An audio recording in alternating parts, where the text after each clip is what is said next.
বিজেপিৰ বিফল সাংসদ আৰু বিফল মন্ত্ৰীক টিকেট দিছে, গতিকে আমি সন্মুখৰ পৰা নেতৃত্ব দি আহিছোঁ। বিজেপিৰ বিফল সাংসদ আছিলে বাবে এইবাৰ এজন বিফল মন্ত্ৰীক তেওঁলোকে ফিল্ডত নমাইছে, গতিকে ৰাইজে বিফলতা দেখি দেখি আমাৰ ফালে আঁকোৱালি লৈছে আমাৰ দলক। আপোনালোকৰ মূল ইছ্যু কি হ'ব নিৰ্বাচনত? আমাৰ শিক্ষা আৰু স্বাস্থ্য, বিজুলী পানী আৰু ৰাইজৰ মানে যিখিনি কাম, প্ৰকৃত কাম সেইখিনি কৰি দিয়া। যি মন্ত্ৰী বিধায়কে সুবিধা পায় সেই সুবিধাখিনি ৰাইজক দিয়া, সেইটোৱে আমাৰ প্ৰকৃত ইছ্যু।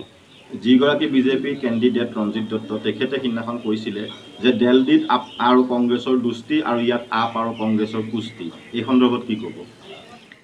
আপ আৰু কংগ্ৰেছৰ কুস্তি এতিয়ালৈকে হোৱা নাই, কাৰণ কি কংগ্ৰেছে কোনো ধৰণৰ চিট ডিক্লেৰেশ্যন কৰা নাই। কৰিম কৈ আছে। যদি কংগ্ৰেছে কৰে, কাৰণ কংগ্ৰেছক আম আদমি পাৰ্টীয়ে 3খন চিট দিল্লীত এৰি দিছে, য'ত কংগ্ৰেছৰ একোৱেই নাছিলে। আৰু তাৰপিছত যদি কংগ্ৰেছে অবুজন হৈ থাকে, তেতিয়াহ'লে সেইটো দিল্লী লেভেলত কথা হ'ব, আৰু কংগ্ৰেছে তেতিয়া চাগে দত্ত ডাঙৰীয়াকে সহায় কৰিব বুলি আমি ভাবোঁ। আৰু যদি শোণিতপুৰ সংসদীয় সমষ্টিৰ পৰা কংগ্ৰেছৰ প্ৰাৰ্থীক যদি টিকট দিয়া হয়, তেন্তে আপোনালোকে অপৰাধীকৈ প্ৰতিদ্বন্দ্বিতা কৰিব নে কেনেধৰণে আগুৱাই যাব? এইটো আমাক অৰবিন্দ কেজৰিৱালদেৱৰ টীমৰ পৰা আমালৈ নিৰ্দেশনা আহিব, সেই হিচাপে আমি আগবাঢ়িম। আপুনি কিমান শতাংশ নিশ্চিত শোণিতপুৰ লোকসভাত আপুনি বিজয়ী হোৱাটো? শোণিতপুৰ লোকসভাত আমি কোনো ধৰণৰ ডাঙৰ জনসভা কৰি পেলাই আৰম্ভ কৰা নাই। আমি ড'ৰ টু ড'ৰ কেম্পেইনিং আৰম্ভ কৰিছোঁ, যিটো এতিয়া অসমতো কেজৰিৱাল বুলি এটা প্ৰগ্ৰাম ষ্টাৰ্ট কৰা হৈছে। তাৰ জৰিয়তে আমি প্ৰত্যেক ঘৰ মানুহলৈ গৈছোঁ। জনসভাত আহিলে নেতাই কথা কয়, ৰাইজে শুনে। আমি এতিয়া ৰাইজৰ কথা শুনি আছোঁ, আৰু ৰাইজৰ কথা শুনা মতে ৰাইজে এতিয়া এটা পৰিৱৰ্তন বিচাৰিছে। ৰাইজে পৰিৱৰ্তন, সঁচা অৰ্থত পৰিৱৰ্তন বিচাৰিছে, মানে ইদলৰ মানুহ সিদলত থকা ধৰণৰ পৰিৱৰ্তন বিচৰা নাই। ৰাইজে নতুন মুখৰ নেতা বিচাৰিছে, আৰু সেই হিচাপে আমাক আঁকোৱালি লৈছে বুলি আমি ভাবোঁ।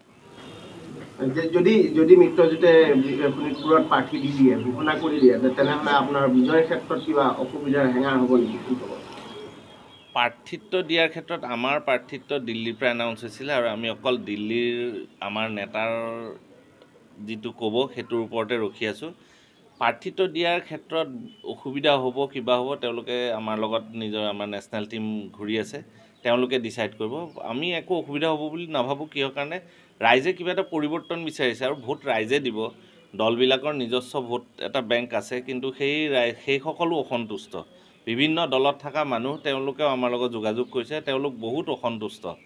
বস্তুৰ মূল্য বৃদ্ধিৰ ওপৰত বিশেষকৈ সকলো দলৰ মানুহ, সকলো শ্ৰেণীৰ মানুহ অসন্তুষ্ট। আৰু আমাৰ ইয়াত চাহ বাগান অধ্যুষিত অঞ্চল, 55খন চাহ বাগানত আমি ভিজিট কৰি দেখিছোঁ, চাহ বাগানৰ নেতাক সন্মুখত উলিয়াই আনি লিডাৰ বনাই পেলাই চাহ বাগানৰ লোক উপকৃত হোৱা নাই। গতিকে তেওঁলোকে নতুন মুখৰ নেতা বিচাৰি আছে ৰাইজে। গতিকে আমি আগবাঢ়ি আহিছোঁ, চাওঁ ভৱিষ্যতত কি হয়। মিত্ৰজোঁটে যদি ইয়াত প্ৰাৰ্থী ঘোষণা কৰে, তেনেহ'লে এই যিটো বিজেপিৰ বিৰুদ্ধে যিটো ভোট আছে, সেইটো বিভাজন নহ'বনে শোণিতপুৰত? আমি মিত্ৰজোঁটত আছোঁ একমাত্ৰ বিজেপিক ৰুধিবৰ কাৰণে, আৰু বিজেপিক ৰুধিবৰ কাৰণে আমি যিকোনো ধৰণৰ পৰ্যায়লৈকে যাব পাৰিম। মোৰ ক্ষেত্ৰত কথা, মই আম আদমি পাৰ্টীৰ নেতা, মোক অৰবিন্দ কেজৰিৱালদেৱে চিট দি পঠাইছে, আৰু তেখেতে যদি চিট উইথড্ৰ কৰিবলৈ কয়, আমি উইথড্ৰ কৰিবলৈ ৰেডি আছোঁ। আপোনালোকৰ প্ৰচাৰ অভিযান কেনে চলিছে? আমাৰ প্ৰচাৰ অভিযান বৰ্তমান আমাৰ যিটো প্ৰচেছ আছে, সেই প্ৰচেছ মতে চলি গৈ আছে। আমি সকলো পঞ্চায়তত, বুথত, প্ৰত্যেক ঘৰ মানুহলৈ আমি যোৱা আৰম্ভ কৰিছোঁ, আৰু শোণিতপুৰতো গৈছোঁ, আৰু বিশ্বনাথ চাৰিআলিৰ বহুত পঞ্চায়ত আমি অলৰেডি কৰিলোঁ। আজি বিহালী, তাৰপিছত আপোনাৰ গহপুৰ আৰু বিহপুৰীয়াত মিটিং আছে। তেনেকৈ কৰি আমাৰ কৰ্মকৰ্তাই কাম কৰি আছে, আমি তাত গৈ তেওঁলোকৰ লগত ঘূৰি মেলি কাম কৰি আহিছোঁ। আৰু বহুত এনেকুৱা জেগাতো গৈছোঁ য'ত আজিলৈকে নেতা গৈয়ে পোৱা নাই। বিহপুৰীয়া সমষ্টিৰ মই সেইখিনি ভিজুৱেল দিম আপোনালোকক।